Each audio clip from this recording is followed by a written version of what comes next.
Okay, here we are. We're live. I'm here with Erin Matlock. Hi. And we are going to do this interview in a second. And before we do this, both of us would like to share it to our own personal Facebook pages. So we're going to do that. And it's live now, supposedly. Yes, it is. I can see it. Can you see it? I Yes. can't see it. Okay, there we go. There we go. Hello, my friend, and welcome to another episode of I Love Being Sober, sponsored by CamelBak Recovery, Arizona's preferred sober living option to help AA newcomers stay sober during their first year in the program. If that's you or someone you know, then you're in the right place, because my name is Tim Westbrook, and I'm the CEO and founder of CamelBak Recovery here in the always sunny and always sober Scottsdale, Arizona, where my team and I, over the course of many years, have helped thousands of people to stop their suffering and continue on their path to recovery. Let's get clear on one thing. We believe that a relapse or a slip is not a part of recovery. And that's exactly why this podcast is dedicated to you or any loved one you know in their first year of striving to live a clean and sober life. The purpose of this podcast is to come clean with all of the misinformation that's out there about recovery, addiction treatment, mental illness, and the strategies to stay sober in general. So if you believe you're in the right place, or if you know someone who is struggling with addiction, it's my privilege to share this podcast with you. Now, I have no idea if you and I have ever met, but what I do know is that AA saved my life. And I also know that to find long-term recovery and live happy, joyous, and free, it's not just about stopping your drinking, drugging, gambling, sexual indiscretions, or any other addiction you may have struggled with or suffered from. Because at CamelBak Recovery, we believe that sobriety can and should be fun. Look, any recovery process is not easy. It is challenging, it can sometimes be annoying, and for the most of us, it is often difficult to stay on the path. But here's the good news. The self-awareness you gain from listening to this podcast, especially if you are in your first year of recovery, will help you make better choices, which will ultimately lead you to living a kick-ass sober life. Visit CamelBakRecovery.com to learn more about our treatment strategies for alcoholism, drug addiction, or mental illness. And we even offer recovery coaching so that you can enjoy the freedom and happiness you've always searched for. Today, I'm here with Erin Matlock. She is a survivor of suicide, and she has struggled with depression, anxiety, and shame. Erin is a coach and advisor whose integrative approach attracts media personalities, New York Times bestselling authors, elite athletes, and highly visible entrepreneurs as she guides them through intense transition and rapid growth in their professional and personal lives. An international TEDx speaker, Erin boldly challenges the stigma of suicide through deeply personal accounts of survival and public recovery. She is author of Worth It, a book, her viral poetry and essays, founder of Brain Summit, and a conceptual artist working at the intersection of sculptural paint and language. Erin's paintings hang in private and public collections in the United States, Canada, United Kingdom, Italy, Japan, and France. Today, Erin and I are going to talk about how to overcome ongoing destructive thoughts and self-worth. Erin, welcome to the show. Thank you so much for having me, Tim. And thank you, everyone, for coming along this journey with us today. Yeah, it's so awesome to have you here. I'm really looking forward to this conversation. And I met you at a Genius Network event here a few months ago, and I've seen you around. I saw you at the Celebration of Art, where you were performing art and selling art. And it's so cool. I'm really looking forward to learning more about you and your background. So I guess let's start with that. Tell me about your background. I would love to. I want to get something out of the way because this is the first time I use this platform just so I can get present. And when I am looking at the camera, I feel like I'm looking up away from the viewer. I think this is going to go to an audio only podcast, right? But if I'm looking up here, am I looking at you right now? It looks like you're looking at me. Yes. Okay, great. Okay. Thank you, everyone, for that. Because I find I'm a very visual person. So for anyone watching this too, if I have a speaker who's trailing off someplace, it's hard for me to follow. So, okay. So tell me again, and I missed the first question. So tell me about your background. About me. Okay. Where are you Yeah. from? Where did you Why grow am up? I here and all Yeah, of that good yeah, stuff. yeah, yeah. So Yep. I am an advocate for suicide prevention, for surviving. I started to started to have challenges with suicidal thoughts and tendencies about the age of 15. And that was a whole different time. I'm 48 now. So we're looking at a time where we didn't really have the internet. We didn't have a lot of information, and people didn't talk openly about feeling like harming oneself. From the ages of 15 to 30, I had 4 escalating attempts on my life, 4 psychiatric hospitalizations, many psychiatrists, therapists, group therapy programs, all of which are the reason I am still alive today. Go ahead. Okay. So where did you grow up first off? Well, Ohio, first 10 years, then I lived Okay. in Louisiana, and then Okay. I spent the majority of my life in Texas. Okay. And did you have any siblings? One, my brother, One. Okay. older. Yeah. Older brother. Okay. And then when did you start having, like, do you remember your very first thought of suicide? Mhm. I don't know if I remember my first, but I would say it was around the age of 15. And it wasn't as if what had happened, as I was always a very isolated child. I was well liked. I did well in school. My parents stayed together. They're still together. Okay. Thankfully, they're still alive. Grew up in a really loving household, but I was always challenged with expressing myself, with the need to please people, and not being able to manage how the depth of the emotions that I would feel. What seemed to wash off other people didn't wash off me. And as a child, that was just extremely challenging. So at 15, we moved. We had already moved to Louisiana. We stayed there 5 years. I got adjusted. That move was difficult on me too at age 10. Now, At 15 years old, did you struggle with depression? I know that you said your first yeah. suicidal ideations you recall were around 15. Did Yeah. you struggle with depression, anxiety, shame? Did you struggle with any of that prior to being 15? Like, in other words, did it progress? Was it progressive? Yeah, it definitely was. I didn't know what depression was, and we didn't speak Yeah. that in my family. So I wouldn't have been able to term it that, or Right. anxiety. Like we Okay. just didn't, I didn't know any kids who went to therapy. And Yeah. I think Okay. we had one family on my street in Midwestern that was divorced. I mean, Okay. that was the 70s and then early 80s. So I wouldn't have been able to even be aware that any of that was happening to me, if that makes sense. Yeah, no, it did not have the does. awareness. I mean, and I would say if you don't know, it's like, Yeah. what's this feeling? What's this pressure in your chest? I remember Yeah. the Yeah. first time I remember there was a period of time when I was sober, I had this feeling in my chest, and I remember talking with a therapist, and she said it's depression.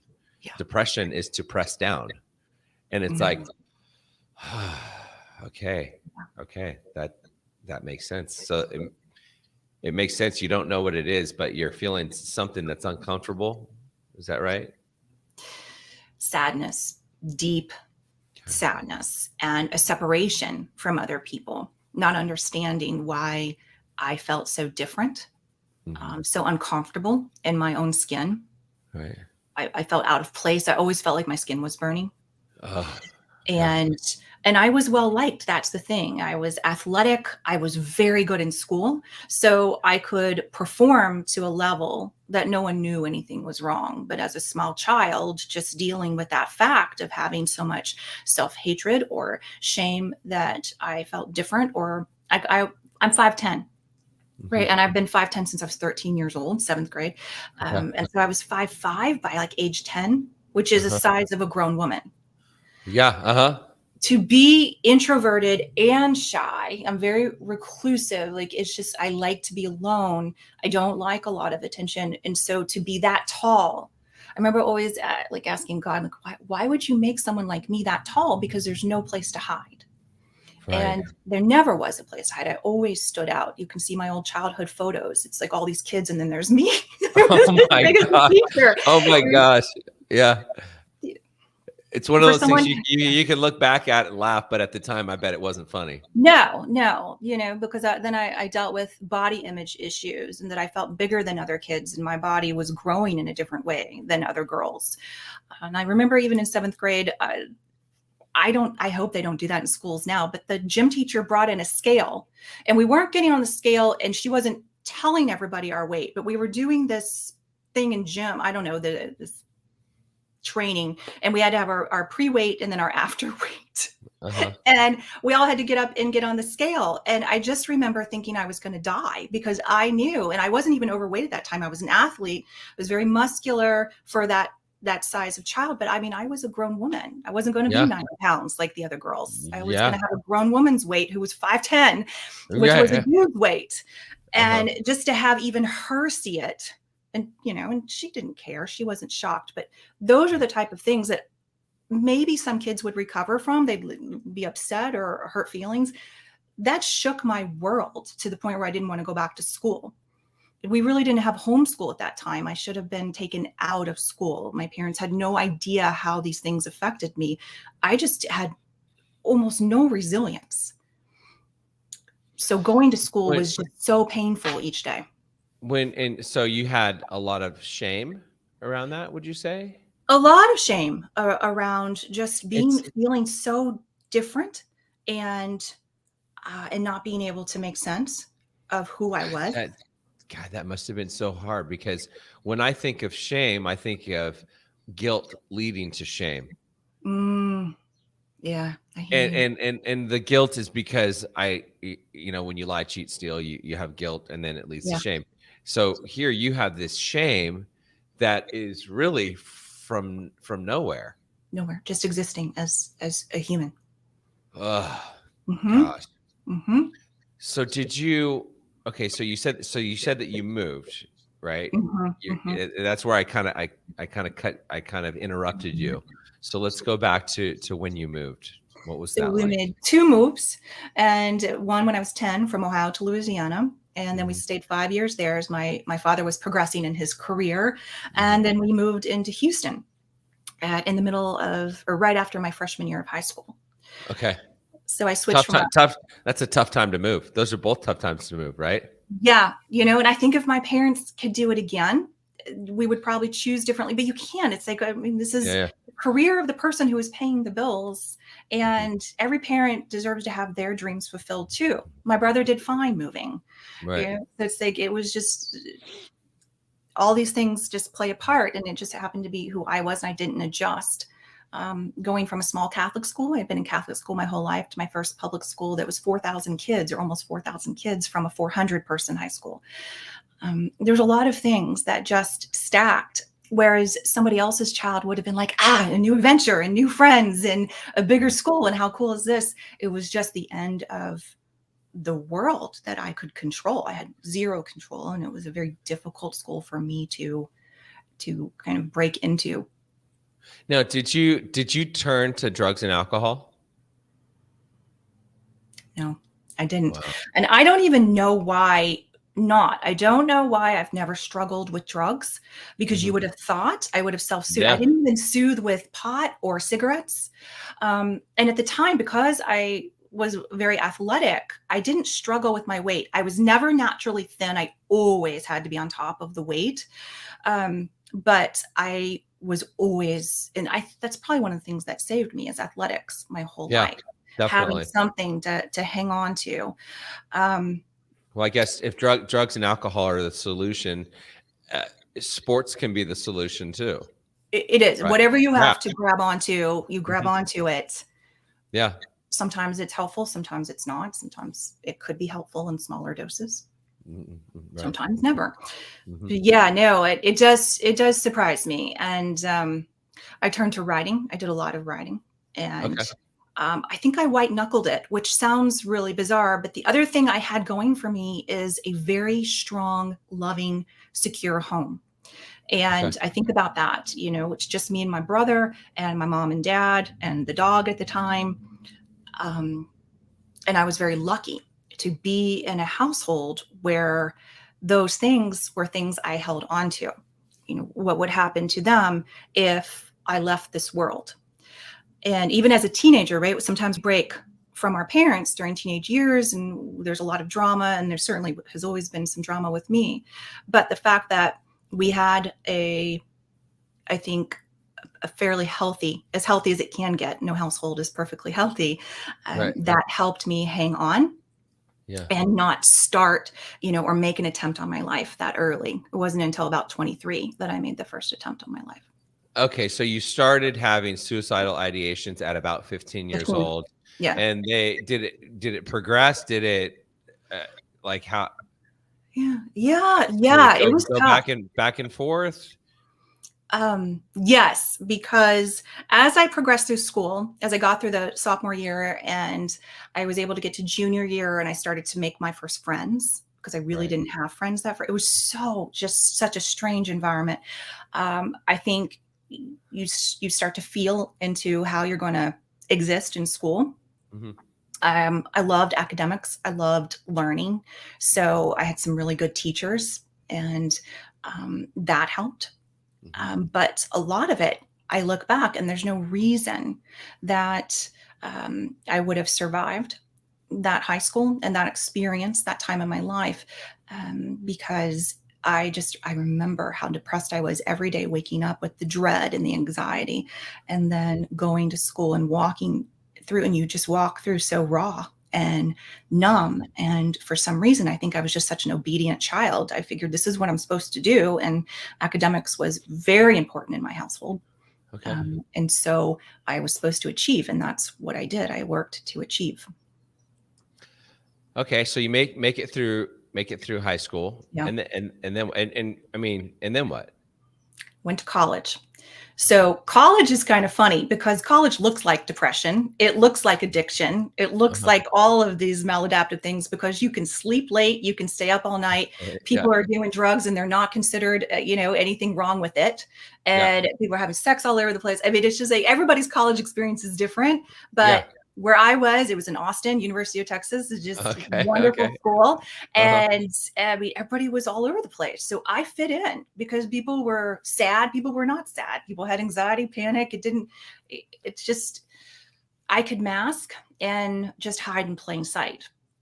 And I think as long as I had a goal to hang on to, which was graduation, Uh-huh. then there's something to work for. And we know that when we look at whether you're going to quit cigarettes or when you're first getting sober or working on self-harm tendencies, that the longer you can distract yourself from taking the puff, from using, from harming yourself, that the more we exercise, the more we strengthen our ability to hold off on the urge.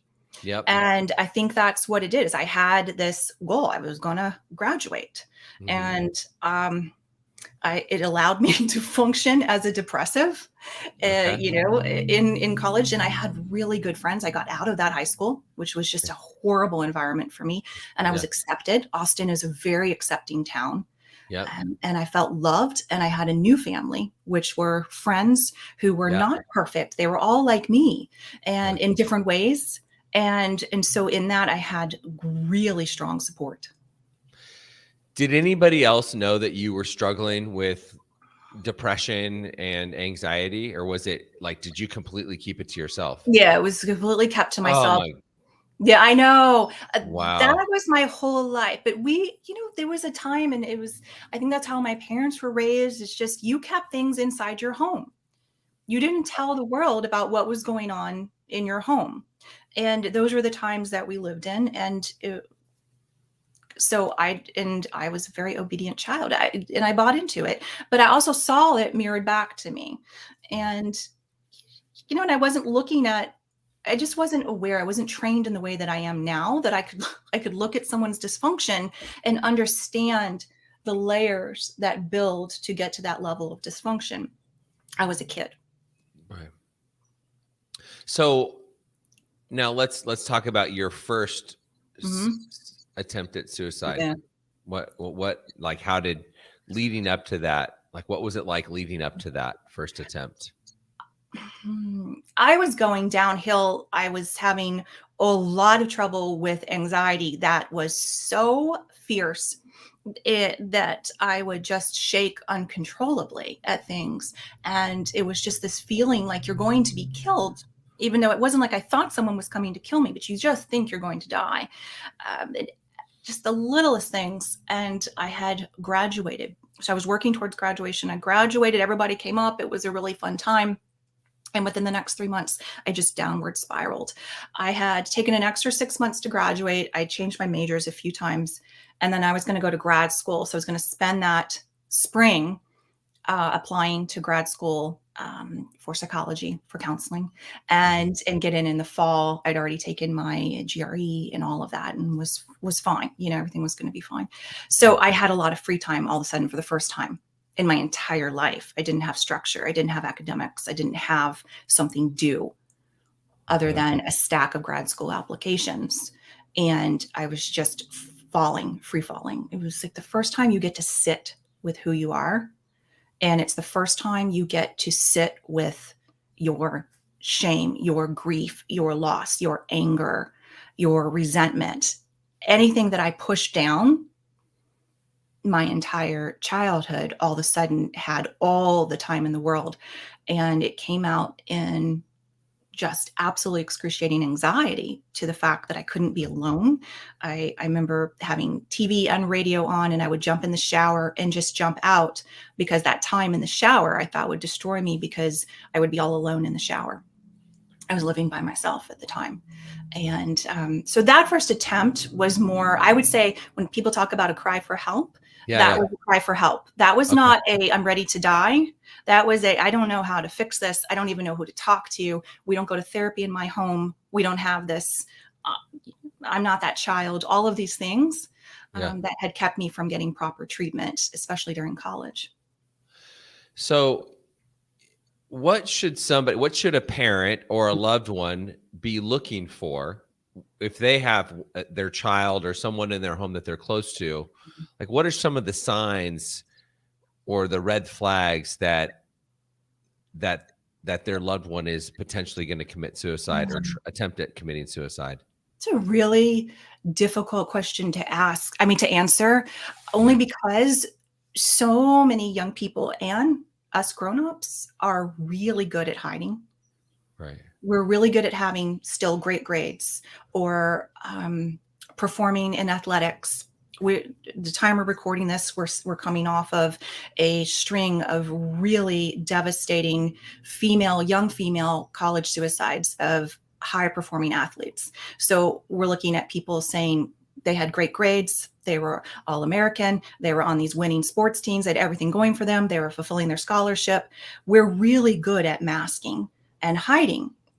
And so the thing is that instead of, I would say, looking for signs, I would say being that kind of, even if you term it annoying, that person who says, we're going to talk about this, we're going to use the word suicide. Anybody who has a child in school, that school or that district has experienced a suicide. Right. Even down to the young ones, right? And so not being afraid to talk about that, and also to talk about, like, what this is, I think, one of my problems was when we look at young people, they can't see what you and I can see at this point. What does happen if you lose your scholarship? Can we talk about it? What would happen if you lost the scholarship? Can we process that as a family?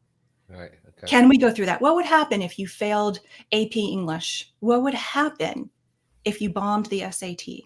What would happen if that boy broke up with you for your best friend and you saw them at the junior high dance? These are the things I think is our young people, these types of failures. You and I know that life is about a string of failures. Yeah. And it's how we rise back and what we learn from these failures that spur us on to our greatest joy and our greatest passion. But young people don't know that. Right. And they can't see that because they're not ready for it. So if those of you who are parents, can really start to process with them and help them understand that they are not going to go through any of that alone, and understand that they may be worried about disappointment, especially with young people too. What happens if someone spreads a photo of you that was supposed to be private for someone? Can we talk about how mom and or dad can help you through that? What can we do? What would that look like? because odds are they have a friend who's gone through something. Because when we look at when suicides with young people, there's, especially with the super young ones, there's usually something that happens with school, with the peer base, that has been that straw that breaks the camel's back. Right. And if we can really nurture them to talk about these things so that they know there's a safe place to come to. What happens if you were drinking and you get in a wreck in that car? Can we talk about it? There will be consequences, but right. How do we process that? How do we go through that as a family? It's like, what's the worst case? Yeah, right. It's like, because I think too, so often, and I didn't want to disappoint my parents. And so we hide things as young people from our parents or our coaches or whoever it is who's that authority figure who we respect. And then we feel we're all alone. And when we can't problem solve, we don't think there's an answer. Mm-hmm. For those children who are more at risk, meaning they suffer from more anxiety, they worry about other people think more than others. They are a little bit melancholy. Maybe they have been treated for depression already. We need to take a look at what are some of these triggers, and also what's the pressure that we're putting on them to be perfect. How are they feeling about how they look in school and their body and what their body looks like? And, especially athletics, academics, getting into college. And then once they're in college, what happens if college isn't for them? So your first attempt, how many attempts did you have? So your first attempt was a cry for help, right? I really do. Yeah. I feel like it was just a matter of, I don't even know what to do here. I'm a young woman and I just need somebody to come help me and fix me. Are most attempts cries for help? See, I don't think so. I think that most attempts are a human being who has no other way in that moment of stopping the pain. When you see progressing attempts and you wonder, well, why hasn't that person succeeded? Or do they just continue to need attention or whatnot? It's not necessarily that. You see as someone who is fighting and fighting and fighting and fighting. And there are certain triggers in life that will just throw you to your knees. And when you try to get up, it punches you out.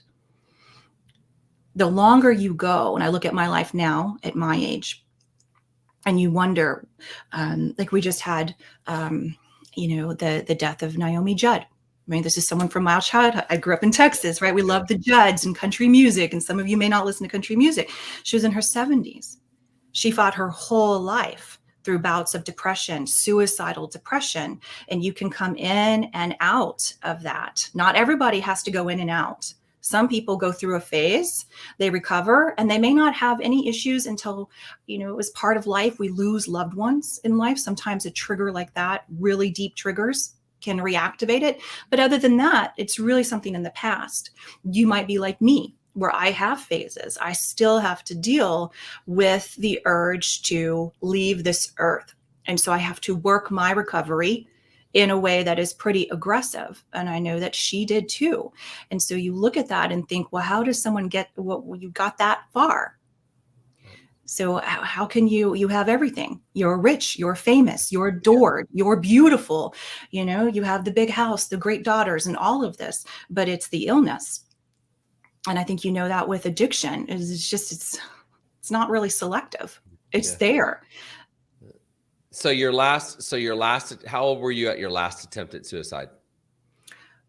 So 30. I was 30. Okay, you were 30. And would you classify that as a real attempt? Yeah. So the last two were 3 months apart. And this is what it ended me in a coma with life support, all of that. The reason they were 3 months apart, and again, this was really in the early stages of the internet. I bought a book. I ordered a book, How to Die by Suicide. I don't think that book's around and everything. I was very serious about understanding what I needed to do. And, and I want to be really conscious of people who are triggered. So, to talk about modalities and things like that. And I want to be really careful with people because I know I can get triggered too, is that I know there's the question of, well, if you tried, wouldn't you try a different way? And if you really wanted to die or end your pain, wouldn't you try a more violent way? And that's not necessarily true. And it would be a whole nother discussion that we could talk about. And it's a little bit more, based on data and demographics and all of that. But the thing is that I was looking at a way that I thought would be the least pain. I had been in enough pain. I also was looking at a way that I thought would work. I had worried about other things messing up and leaving me even in a worse case than I was, but still alive. Okay. So you hear stories of people who, and his name is escaping me. He's a wonderful speaker. And there's a documentary on him where he jumped off of the Golden Gate Bridge.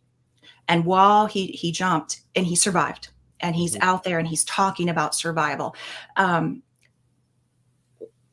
And after he jumped, he knew he had made the wrong decision. He knew, and he was so fortunate to survive and to be able to live this life.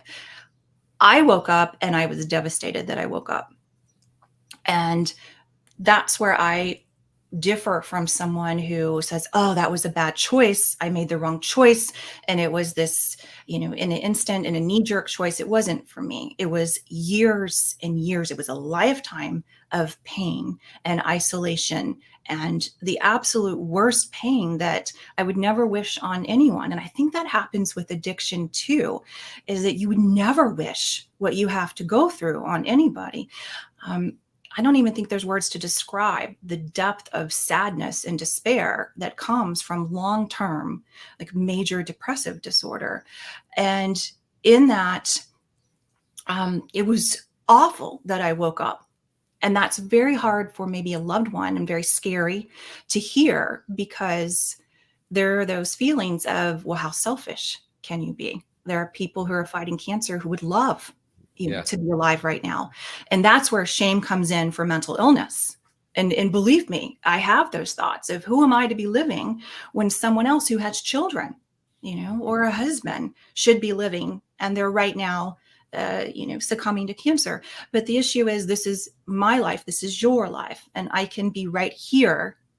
And the reason I talk about this is because I represent millions of people all over the world. And we're trying to understand how best to help people who are struggling daily, weekly, monthly, most often daily, to stay alive, to stay upright, no matter how much they may love someone. Depression is stronger than that. This illness is stronger than that. The thoughts are stronger than any kind of love you could have. So I knew that I was going to get it right when I woke up. So I did everything I needed to do. I got back in with my therapist, saw my psychiatrist, got out of the hospital, got in my 72-day hold, the psych hold, did everything, was the apt patient, and placated everybody that I was in recovery, when I knew it was just a matter of time until I had everything I needed to properly end my life. And it's one of those things that is so hard for people to understand. And if I hadn't gone through it, I will be very honest, I would never be able to understand the choice. But having been through the pain and the fighting and decades of just fighting to exist and doing everything that you're told to get well and be happy and be strong and be grateful and stop being selfish and all of these things, and to know that it's just never going to work. That's the belief, that it's never going to get better. So the last attempt was, my father was out of town. I had moved back home. That was another sense of shame. I was 30 years old, moved back home, living at home, could not take care of myself. My friends were married. They were having their first babies. They were climbing the corporate ladder. And I was someone who had excelled at school and all of a sudden was a complete and utter failure at life. That's the kindness too that we have to show people who are battling mental illness, is that I deserved the respect and the kindness and compassion, including from myself, that someone battling cancer would receive. And I never gave that to myself. I work very hard to give that to myself now. Right. So that one was interesting. I knew that I had it down. I knew I had my formula. I knew what I was doing. Yeah. I everything was there. And I also, the timing, everything. Anyways, I was found unconscious, and lots of things gone wrong. Taken to the hospital, and that's where I was in a coma, and put on the breathing machine.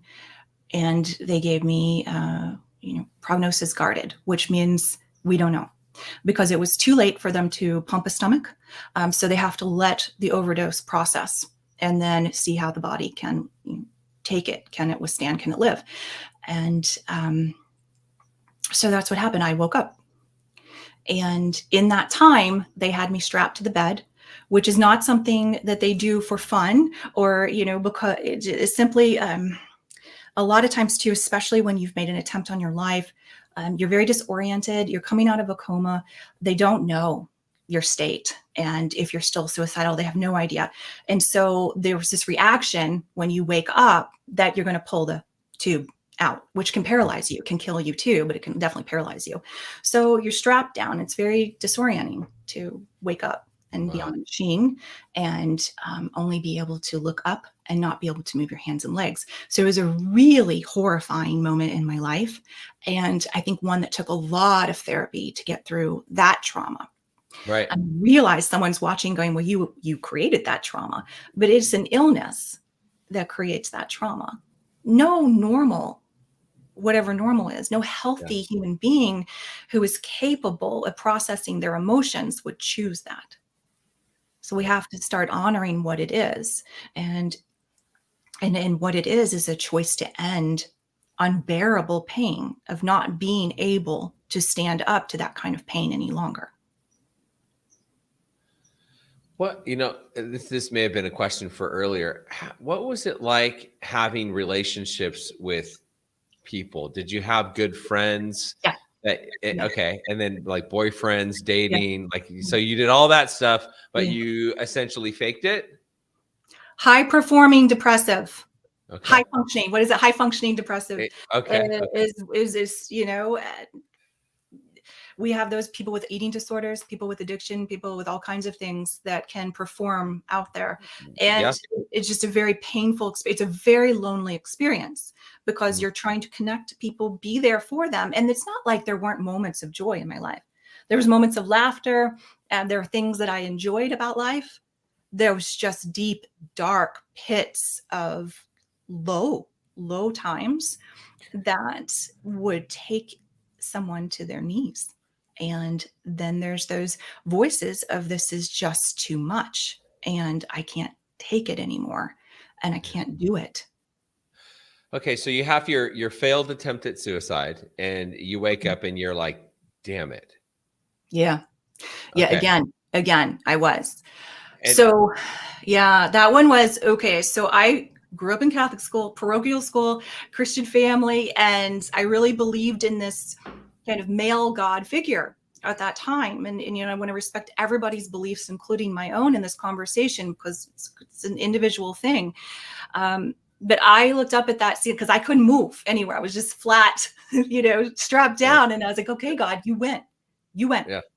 You're not going to take me. And I was really mad at God, because I felt like, what kind of God puts someone through this and won't just take them home?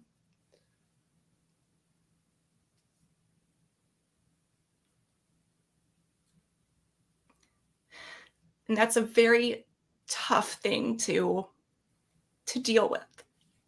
So,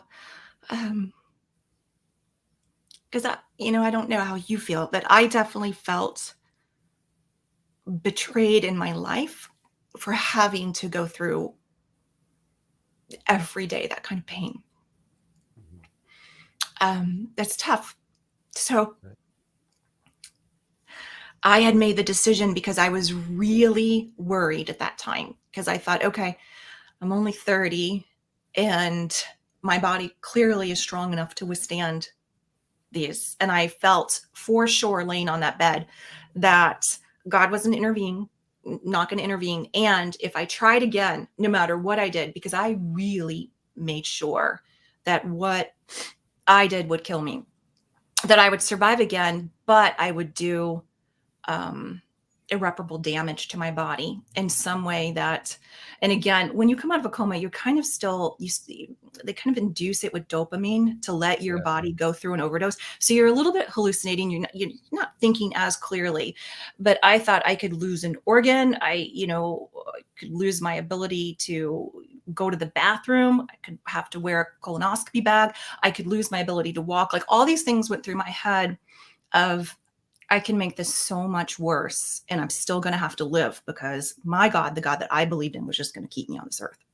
Yeah, okay. And we just have to hang on to whatever we hang on to. And that's what, looking back, it was like, who knows if that's right or wrong? I couldn't tell you that, but I will tell you it was a turning point because I made a decision there to say, no matter what. And I remember laying in that bed, no matter what, I was like, I'm not going to get married because who's going to want me? And I'm never going to have that high powered job to make my parents proud. And who knows if that was what was going to make them proud, but that was in my mind. And I said, but I will, I'm going to live this life no matter how bad it gets. I'm just going to stay alive. And that's the promise I made to myself that day. And I still hold myself to that promise. And how did you go? So how did you go from wanting to commit suicide and being pissed that it didn't work to now you're here to help people and you're helping, and that's what you're doing. Your purpose is helping people overcome ongoing destructive thoughts and increase their self-worth. So how did you go from point A to point B? It's a long road. It's a long road. And I would say to anyone where I was then, and even spending several weeks in the hospital, then still getting thrown into a psych hold because those are the laws, right? It's all about lawsuits and everything like that. And coming out of that and trying to re-enter life, it's a long, this October is 18 years, which I still can't even believe it's 18 years. But those first few years, it's baby steps. It was just such baby steps of not even leaving the house for so long. And I had come out of there. And one of the blessings was. Did you still live with your parents at that time? Oh, yeah. Okay. Yeah. I could not function and able to work. Like I was so fragile and so unwell. I had blood clots in both my lungs, which are very serious issues that can turn deadly. So just coming back from that, and I remember it was 2 minutes on a stationary, like a little recumbent treadmill we had in our home. 2 minutes was my prescription, and it took everything in me to do 2 minutes. Wow. And those 2 minutes were because your lung capacity, everything is gone. And leading up to those last 2 attempts, I was in bed for a year in a dark bedroom in my parents' house. So I was unrecognizable as a human, and everything that I had was atrophied. So working up to 10 minutes. And I'm a huge believer in exercise. I know that you are too. Love the book Spark. Was it John? Is it Ratey? Do you say it Ratey or Ratty? R-A-T-E-Y. And that was so ahead of its time with what exercise can do for our mental health. It's one component, but that was a big piece, is that starting on that recumbent bike and knowing that I had to, because it was prescribed, because I had these ticking time bombs in me. And for someone else, they might say, well, who cares, because you wanted to die anyways. But that's another piece that is, a whole different nuanced conversation about why people choose the way that the method of suicide and what it means. So no, I didn't. I was terrified of these clots in my lungs. And so I listened to my doctor, and I took it easy, but I did the prescribed exercise. And then, I got past 10 minutes. And as you know, then I needed more. Yeah. And so then I started kind of researching a little bit and reading about high intensity and kind of interval training of doing just a minute of really hardcore and then the softer. And then, so it was 9 minutes of soft riding and a minute of hardcore and all of these things. And I had no idea what they were doing are just repairing the neural connections, repairing the way that my nervous system functioned, repairing my heart. We know about all of those good things that physical exercise does for us. But as far as our mental health, what exercise can do. And in that, at that time, I don't know if you remember, but Sudoku puzzles were all the rage back then. Yeah. So, because I was getting bored, we didn't have Netflix or anything like that. So you turn on the TV, and if you even have cable, you never knew if anything was on. But I was like, I started to spend an hour on that bike, and it was 9 minutes. Well, and you know, and kind of on that note, I mean, a lot of times, because I'm super into health and fitness, and I know you are. Yeah. And people, I mean, like, hey, it's not just physical. It's all of it. It's physical, emotional, mental, spiritual. It's all of it. I have one of my friends, his name's Tom, and he never worked out, like never, for over a decade. And he started going over to F45. And he started out going 2 days a week, and he's like, okay. And then next thing you know, he's going 6 days a week. And I remember him coming to me and saying, hey, I know I'm not supposed to work out every day. I'm supposed to give myself one day off, but do you think I could go every day? Yeah. And I was like, because the day he doesn't go, he mentally and emotionally, he's all spun out. And I'm like, well, yeah, of course you can go every day. Just don't go all out every day. Right. Like, you got to scale it back a couple of days. You can go every day, because it's not just about the physical fitness. It's emotional, spiritual, mental. It's all of it. There's so much more to it than just the physical aspect. It is. It is. Whether you feel athletic or not, it has to be a part of a human being's life. And at least that's my opinion, my experience with myself.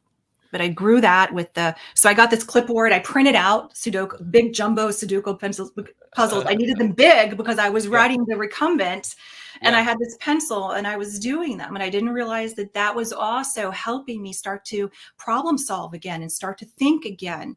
And so here I was, just feeling these natural inclinations, and all of these things started to stack, but I didn't stack them at once. I didn't go with this whole plan of recovery. I really didn't think that anything was going to become of my life.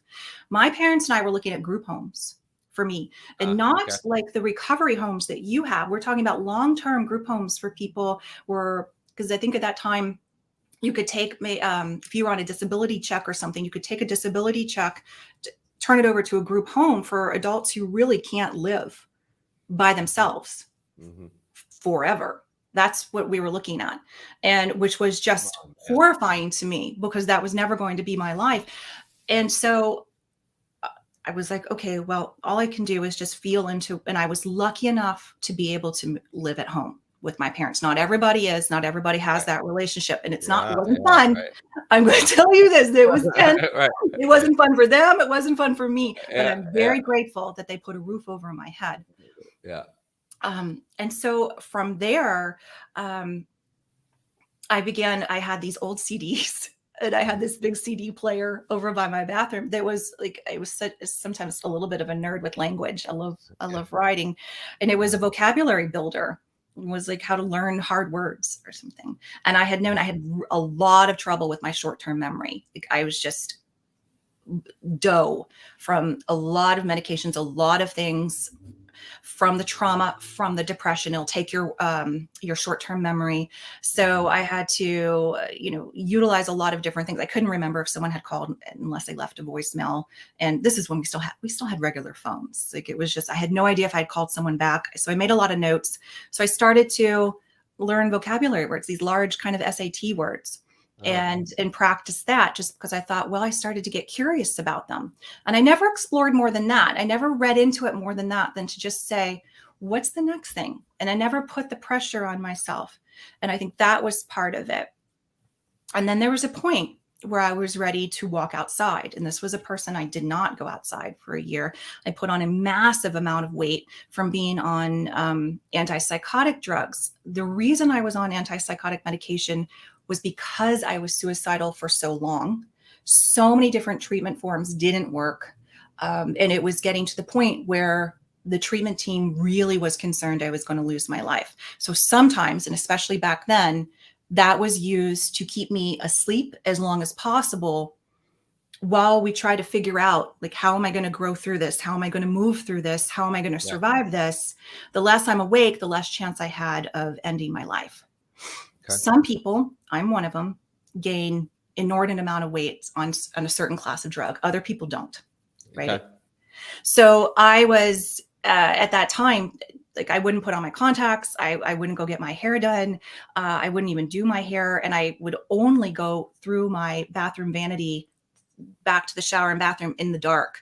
And it had some sunlight coming through. But a lot of that was because all I saw in the mirror was a monster. I was just completely unrecognizable. And I knew if I had to put my contacts in, I would have to look at my face. So I stopped all of that. And I stopped even having lights on. I took a shower just by some sunlight. These are things that, as you progress into mental illness, these are really things that stack on, and they take a firm hold in your self-esteem, your self-worth, your ability to love yourself and even get healthy, and even think you could get healthy. So all of a sudden I started putting my contacts in. And that's why that's such a big deal, and I knew it was a big deal, because if I was putting my contacts in, that meant I was turning on the light, which means I was looking at myself, which means the exercise was making me feel better. Okay. Wasn't out in any bikinis at that time, but I was feeling, and exercise will do that to you. It's like, wow, I don't even have to be like back in form. It was just all of a sudden there was a boost. And then I started to say, I think I'm going to go outside. We lived in a suburb of Houston that had all these trails and forest. And I'm going to go back, because I was a runner. I was an athlete. I'm going to get back. I'm going to start walking. And I thought maybe I could run again. And I would go out and I would walk through the forest. And my therapist at the time, Roxana, was talking. She goes, do you meditate? And I was like, oh no, we're not meditating, Roxana. I'm not going to be alone with the voices in my head. There's no way. So she had taught me, because it was like the Walkman time. There's like yellow Sony Walkmans. And then I would get, and then the iPod, I think, there's iPod, and we switched to iPod. But it was a matter of like getting guided meditations. So someone else's voice was in my head. And I would walk out to Lake Houston with the meditation, and I would walk up and down Lake Houston, and then I would walk back. And that progressed into walk, run. And that progressed into running. And that progressed into running in rain and mud storms, and because it's Houston and that's what we do. And coming home feeling like you do after you do a mud run. You feel like a warrior. You feel good. You feel strong. And I started losing weight, and I started putting on muscle, and I started remembering more, and I started having moments of happiness, and I started doing sauna and a lot of things that were back in that time. We didn't have biohacking and all of that. I would have loved to have access to, things that we do, or cold plunges. I know you're a huge fan of cold plunges. Right. I don't know how you do it. I'm not there yet, but I'm working on it. We'll have to go sometime. Yes, that's what everybody who cold plunges says. Erin, it's not how you feel during, it's how you feel after. I know, I'm just scared. These are things that, again, someone might be watching saying, well, you were lucky because you didn't have to work. I still had kids that I had to recover with. I had to go to work, and I was lucky because I could take the time to live with mom and dad, not go to work, and actually focus 100% on recovery. And without that, I don't know, Tim, if I would have survived. People do survive. People do recover while still paying their own bills, while still taking care of children. I don't have children, a lot of things that go on, or maybe they're taking care of an older parent. This was my journey. And those were things that I stacked in order to start to come back. And to finish this part of that story, this was progressing over a year. It was a slow progression. And my father had just retired. My mother was a teacher. She refused to retire until my father learned how to be retired without her. So she kept teaching. So he was just retired. I was recovering from all of this. And it was, it was tense. And I didn't drive at that time. I was just, there was a lot of things going on. So he would drive me to appointments. Other than that, I was just at home and then out exercising. And I had gotten an IKEA catalog, and I love the IKEA catalogs. And in the back were the artwork, and it was photography, large scale photography. And it was actually this. Let me take this and show you. It was that tulip. Okay. And sorry if I'm screaming in there. I saw that. And the thing is tulips are my favorite flower. And I remember my therapist during that recovery time, she's like, Erin, when you're walking through the forest, she's like, what do you feel with the flowers? And I was like, I don't feel anything. Depression robs you of your ability to have a favorite. I didn't have a favorite food anymore. I didn't have a favorite flower. Those things have to come back, and they do come back. Your love for your children will be robbed from you temporarily. When you have that severe of depression, it takes everything away from you. So I remember her just kind of gently prodding me throughout the year of, what are you feeling? What are you feeling? And I was like, I noticed the flowers today. Still don't have a favorite. Still not happy about them, but I noticed them. And when that IKEA catalog and I saw the tulips, I felt my favorite flower. And I cannot explain to you. It's the little things that you're coming back. I knew I was back because I had a favorite again. And when you are depressed and when you are suicidal, you have no more favorites. It is just everything is gone. And so I didn't know how, but IKEA was like 50-minute drive down highways it was on the opposite side of Houston, and Houston is huge. And a normal person probably would have asked a parent to drive them on the highways down to IKEA. But I went the next morning. I got up, I got in the car, and I drove on the highway, and I drove all the way to IKEA right so I could get there right when it opened, because there's no way I could do an IKEA with all the people in it. Yeah. And I did. I was like as fast as I could, because they force you to go upstairs and you got to go to the back. You get locked in IKEA. You get locked in it. They're so smart.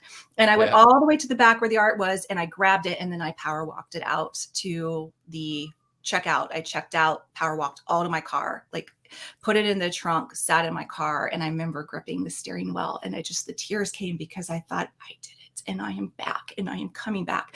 And it was the first time that I knew that I would be okay. And because I could feel again.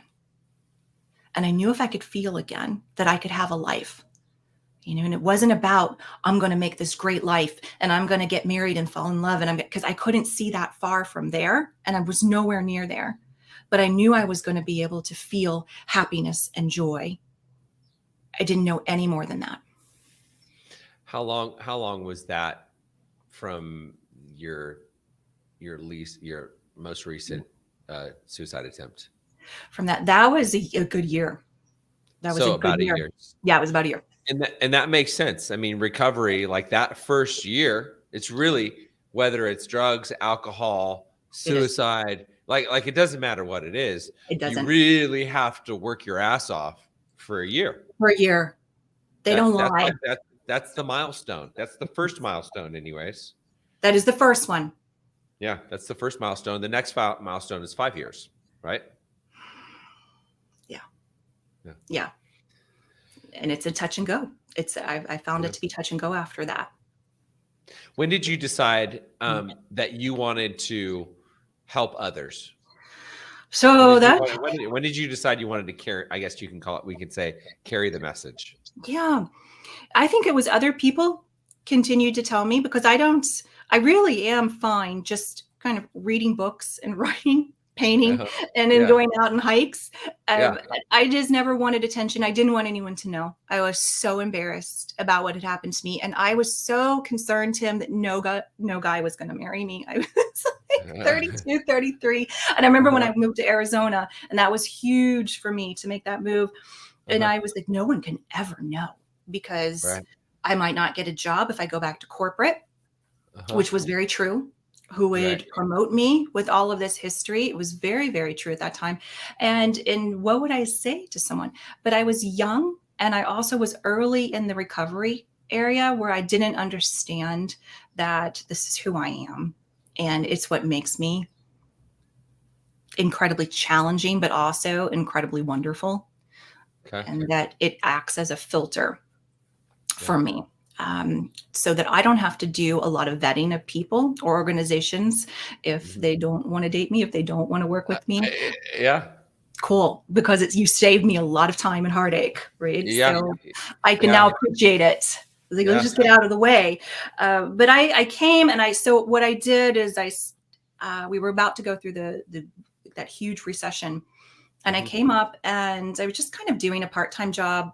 One of my best friends lives here, where I kind of got my feet underneath me, thinking about what I wanted to do full time. And I just like, I would love to do something where I could work online, and I was really good at technical things. So I created a website around the brain. I did not create anything around mental health because I didn't want it tied back to my story. I wanted to stay in what I was interested in, which was brain health and brain fitness. But I did not want to be that face. I didn't want to talk about what had happened to me. I wanted to just get on with life and live a quiet life that was private. I got really good at the online and created a network of websites, and they all revolved around the brain. And they danced around barely any. But the people close to me who knew my story and colleagues who knew my story would remind me that the difference is that extreme level of what I had, including waking up and not being happy that I was alive, still struggling with suicidal thoughts, still having to manage an illness that chases me, and being able to figure out how I'm going to live life, how I'm going to go after things that I want, and make that work, and also take my failures and stay standing upright. These were things that there would be people who would want to know how I'm doing that. It was still years after that I finally wrote a newsletter to a list that was used to just hearing about me as an organizer. And I brought all kinds of experts to talk to them, and all kinds of great neuro products or supplements or neurotechnology, cool things that were happening. And I started to write about mental illness, and I started to write about my story. And from there, it was just a flood of emails, a flood of messages, a flood of replies. People would find me on social media and talk to me about their family member or what they're going through. And I realized that it would probably be wise for me to share for the sake of someone who is going through it and feeling like, hey, I didn't wake up and was grateful to be alive, and I didn't kick it, and everything is great, and that's behind me. I'm still going through it. I don't understand why I can't stop feeling like this, and people think I'm selfish, and I can't feel love for my kids. And the shame that they feel, those extreme cases, I understand. Yeah. And so that's where it came from. It really came from outside of just realizing that, as hard as it is to talk about some of those things, that what I can do with my life is reach someone who is struggling today to stay alive. And that planning of today to end the life, to maybe say, look at what I'm doing, because I am not all cured and all things great. I am still going through this life and have to manage these thoughts and these tendencies. But I also live a life where I get to meet people like you. And I get to paint and go to an art show, and I get to, have a poetry book and hike and work from home, which was my dream. That was, as an introverted person, I was like, from home. I want to isolate. I want to isolate. Yeah. And so these are things, but I also know that even, 18 years out this October, someone might say, well, how are you still dealing with this? And it's because some of us do. Not all of us, Some people will not struggle at 18 years out. I do. And so I'm going to continue to talk about it, so that that person who was me, who was all alone and planning, today is the last day, that they might not have to have today be the last day, that they might come and live this life with me. How does carrying the message, how does that help you? So it's interesting. I don't know if this is how it is for you, but I always feel better when I'm helping people.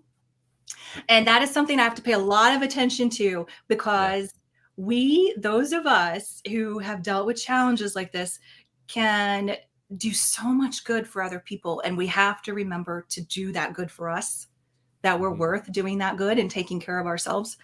So for me, I know that it's how I feel useful in this world.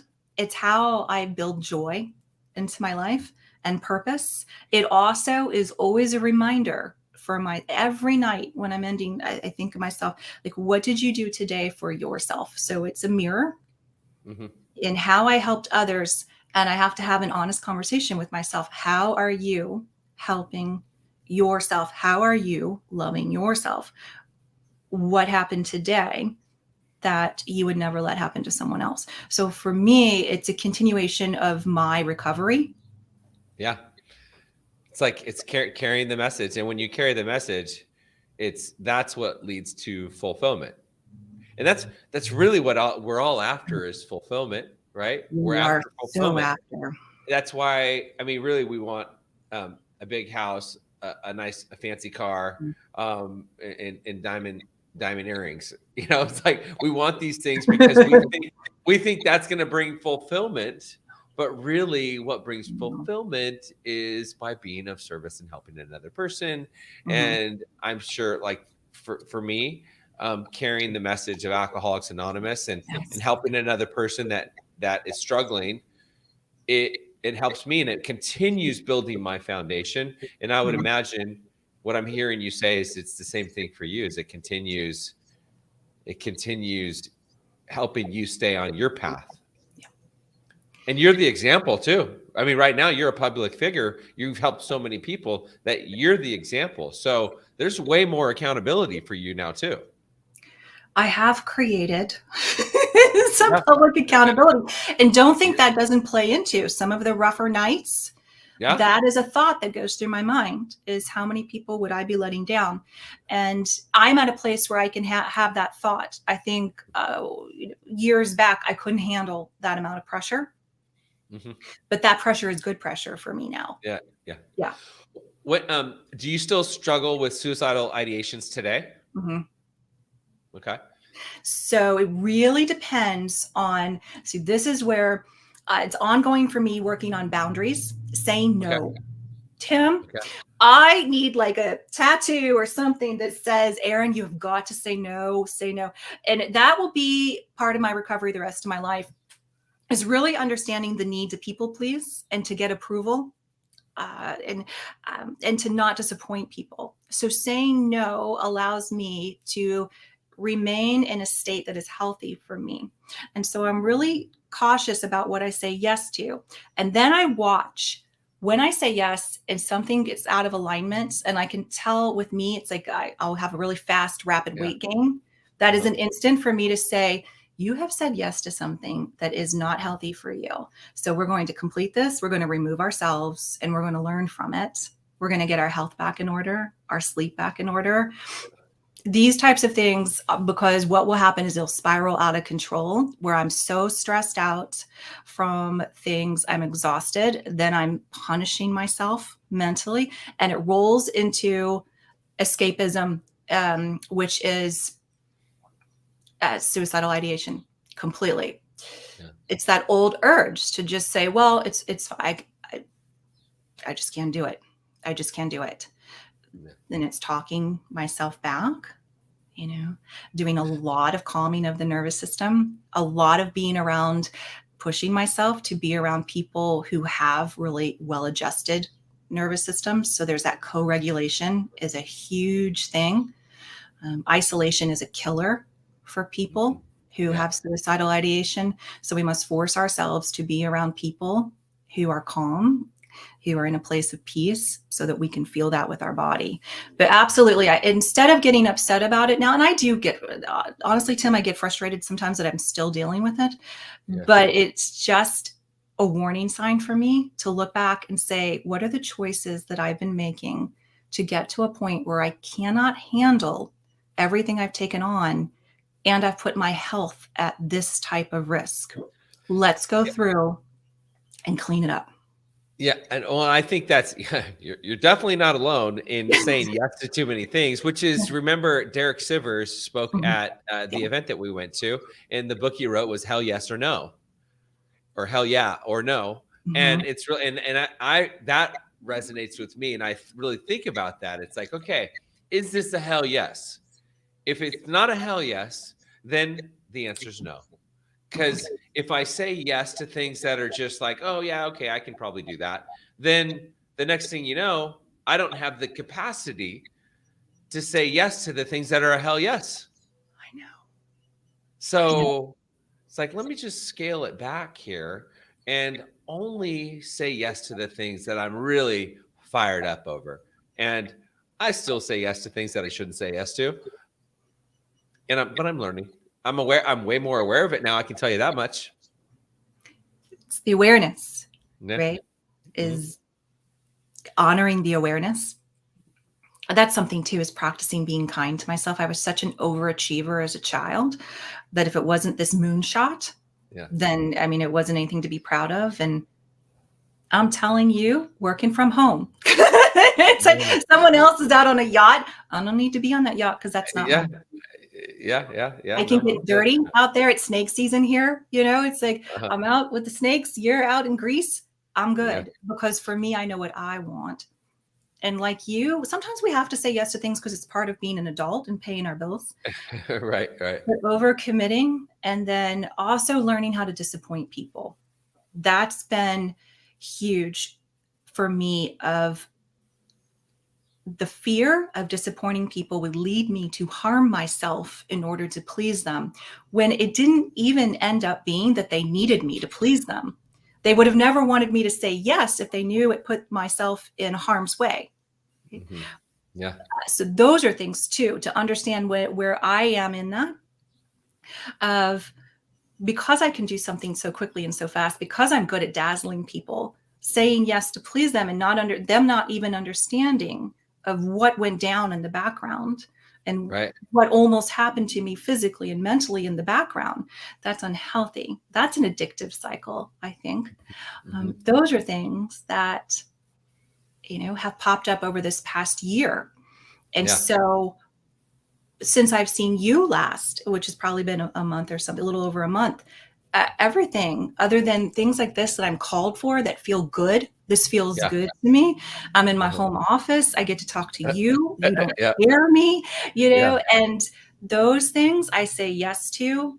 The work that I say yes to and the things that I say no to are things that in the future, some of those will be a yes again. But for right now, I am too off kilter to be, it's like thinking of like speaking, right? The world is opening up again. And so there are opportunities to speak and get on a plane and go speak. This is somebody's dream. For me right now, it's harmful to my health. So those offers are no for now until I feel healthy enough to be back out there. And you got to let it go, right? Because it's that fear of missing out. Well, will they ask me next year? Will they be mad? Or all the things that we say to ourselves. And it's a matter of just like that, hell yes or no. If my body is saying I cannot do that right now, it has to be a no. Yep. There you go.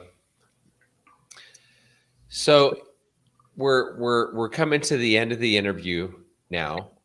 Is there a question that you wanted me to ask today? And if so, what would that question be?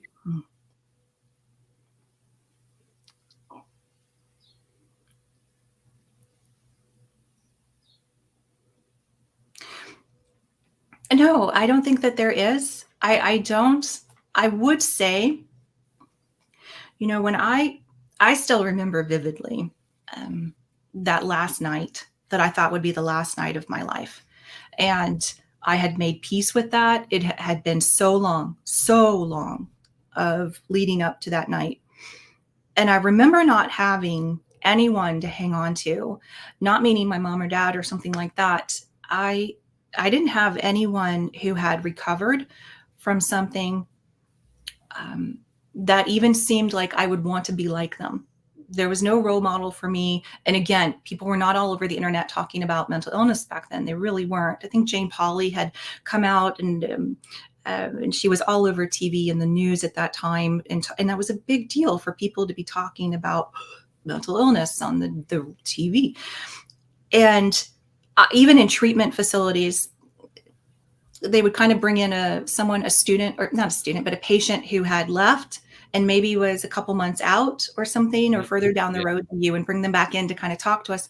But none of them resonated with me. I remember being really depressed about it because I would get so excited to have someone who made it. I love before and afters. I love success stories because I hold on to those people. And I just remember thinking, I don't believe you. I don't want, your life isn't what I want for me. And so I would encourage, anybody who might have had this conversation sent to them or who's trying to understand more about themselves.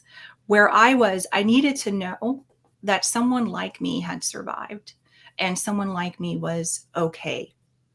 And not just okay, though, they actually had found a way to manage and manage by doing something that made sense to them, that felt good to them.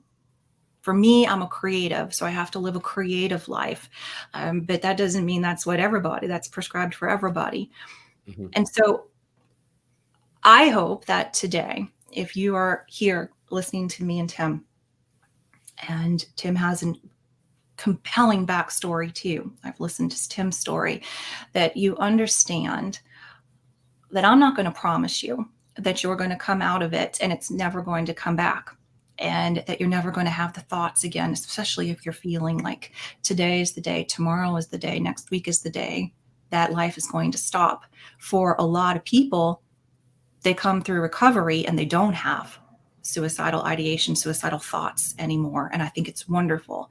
But I'm not going to promise you that. What I'm going to promise you is that you can take a journey where the hardest part is already past.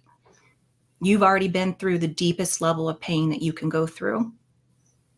And everything from here is about restructuring very slowly, like I did. It was 2 minutes starting on that recumbent, old, clunky recumbent bike, because that's all I could do.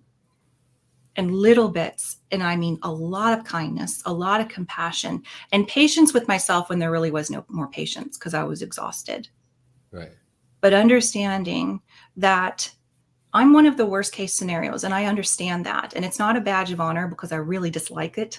I want it all to go away. I never want to think about it again. I don't want to ever have those thoughts again. But understanding that I may or may not have those the rest of my life, and making peace with the fact that I can live a life that does have joy, that does have happiness, where I have free will, I have choices, and I have closeness to people, I have a reason for being here, is still worth any struggle that I may still have with my mental health. And in having that struggle, I am able to find even deeper purpose in my life.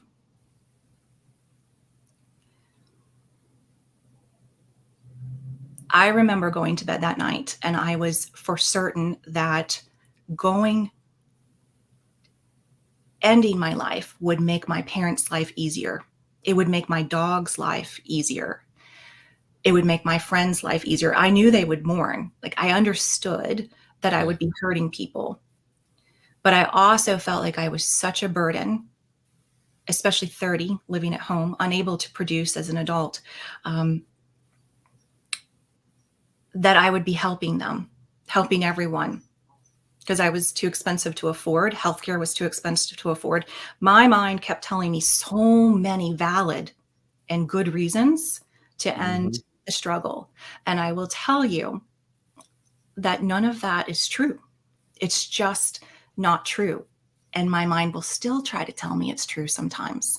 And that's the fight. I think sometimes with addiction too, the mind will still tell you, well, one drink won't hurt, or, this one time, or whatnot. The thing is that understanding that and a reason for continuing even through the pain, when you're exhausted, when you don't have anything left, I just hope that something that I have said today, something in the way that I live my life and that I am still living my life, will help you to understand that the work is worth it. It's so worth it. And what can come of your life is worth any amount of continuing challenge that you may or may not have with struggles with depression, with anxiety, with trauma, PTSD. If you're dealing with bipolar, all of these things can lead to really serious suicidal thoughts. Yeah, it's beautiful.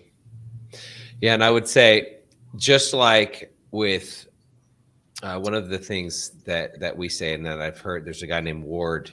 He always says, it doesn't matter how you feel, it matters what you do. And with AA, I mean, and I would say this is just like AA. It doesn't matter how you feel. It matters what you do. They've got to put in the work. You have to put in the work if you want to stay clean and sober, if you want to get to the root of your issues, if you want to get to a place where you're happy, joyous, and free. Just stopping the drinking and stopping the drugs that's not gonna resolve the issue. What's going to resolve the issue is doing the actual work, which is what I'm hearing you say. It is work. It is work. And I will tell you, I don't know, I can't speak for you, Tim, but if I could wave my wand and make it so that it's not work for all of you who are tired and exhausted, I would take away the work. Yeah. Because there are days I am so tired that I'm like, this is just BS. This is just, I am like going into victim mode. And I'm like, why me? But the thing is it's just, we all have something. Some people are missing a leg. Some people are blind. Some people are type 1 diabetic. Whatever it is that we have, we all have something. This is what we have. Okay. What's your advice? If you could give like 3 bullet points or 3 steps that people can take if they're struggling with ongoing destructive thoughts, if they're struggling with suicidal ideations, what are the like the couple of things that you would say, like, these are the things you need to do, A, B, C? Yeah. I think a few things that are really easy. They're soft and easy, but they're ongoing that I still have to do is one, just build awareness of the thought. And this is something that I was taught in therapy and I never thought would actually help. But it's like when there's thoughts, the more you can catch them, which right now, if you're in the thick of it, it's really hard to catch them because they're going constantly. The more we can catch and just let them be. I don't even worry about challenging them at this point. We just be kind to it. It's like, okay, there's the thought. There's the thought. That awareness, and there's data to back this up that you can, look into. But what it does is it helps to just bring down our reaction to those thoughts. It helps us to slow those thoughts and to lessen the amount of times we are strengthening all of the brutality that we say to ourselves or the comfort that we're having from suicidal ideation. The next thing too is to really look at your nervous system and how overactivated it is and how raw it is.